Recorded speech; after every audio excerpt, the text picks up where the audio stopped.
First, open Notepad.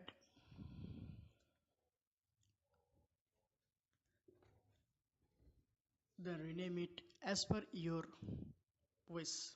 I have given tts.txt.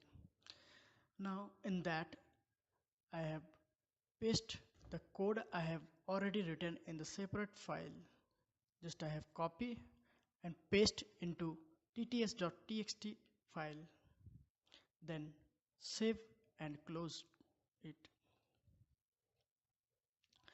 Now change the extension name from .txt to .bat.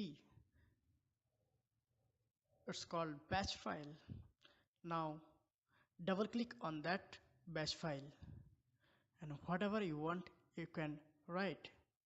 It will convert Hello, how are text to you? sound, and also it will save at the location you have selected. There's the file.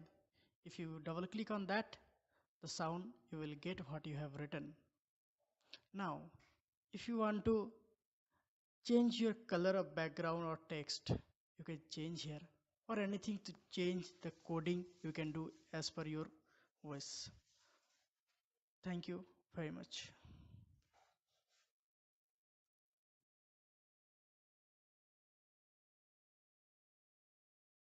If you like my video, then please subscribe for latest update and share to your friends.